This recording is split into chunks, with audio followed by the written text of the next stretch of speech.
Hey, it's Dr. Michael. I've been asked to do the brief demo that I do for all my patients. I like to explain the dangers of soda if you're in a healing crisis and compare it to some other waters and just show exactly what it does. I also want to show some of the dangers that are associated with tap water. So for instance, we're going to take tap water and we're going to fill these two things here real quick. You can see they come out of the same jug. Now what you'll see is that it is loaded with the chlorine drops. These are just the straight chlorine drops from Enagic. You know, people are like, oh, I used too many drops. You know, it makes it brighter. It shows up. Let me get you to stick 3 fingers right in there all the way to the bottom. There you go. We'll take a couple minutes here. Now, most people like to drink Dasani, or I like Aquafina. Some people do Smart Water, things like that. So I was just going to do a quick comparison of these two.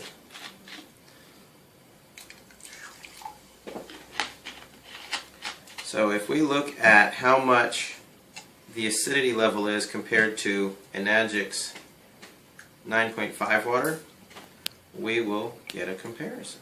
Now this, mind you, is just water from Dasani. It is not soda. You'll see that the colors are all real similar. Here's the 9.5 water.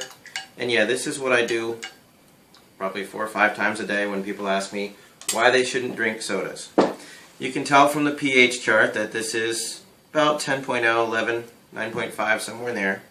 This is the soda, Sprite.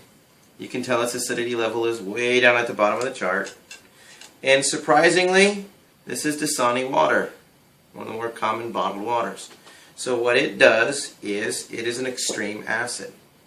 If you're trying to have available oxygen, hydrogen, and antioxidants in your water, what you're going to run into is, if you think, oh, I'll just drink 1 soda a day, what you're doing to contaminate your system.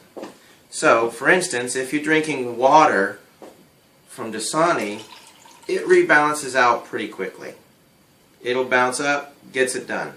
If you do the same thing with soda, though, you'll find that it doesn't change hardly at all.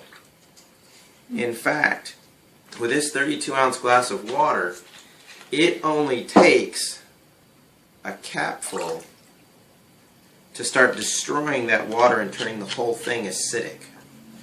You can tell that it does it pretty quickly. If you ended up going, hey, I just wanted a gulp, wash it down, you'll find that it gets dangerous in a hurry. So you've gone from purple to blue to green to light green to yellow pretty quickly. So what that means is you've destroyed the antioxidant properties, the available hydrogen, the available oxygen in the water, and you're damaging your tissues. Again, that's why we try to steer people away from drinking the sodas, especially during their trial time. This works really effectively to get them to go, I may never drink soda again. This now is the chlorine water. The reason that we do this demo is because people don't think that what they put on their skin matters. Your skin is an osmotic membrane. Which means whatever is on either side, it will go across your skin and absorb whatever is necessary till it reaches a balance. So for instance, lost your paper towel here. There you go. And as you saw, I just dumped it from the same thing. We can just keep adding drops. What has happened is the chlorine that was in the water is now in her hand. The skin has literally absorbed it, and you can see the color differential. It's night and day. But that's what I do, that's how I do it. That explains the difference of how your acidity ratio is changed by drinking soda. Most people go, well, I'm not going to drink enough of that water to change the acidity.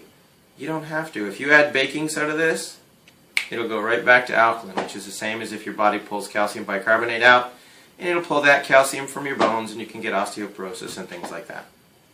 So there you go. Again, it's Dr. Michael just trying to explain how acidity and chlorine affects the body.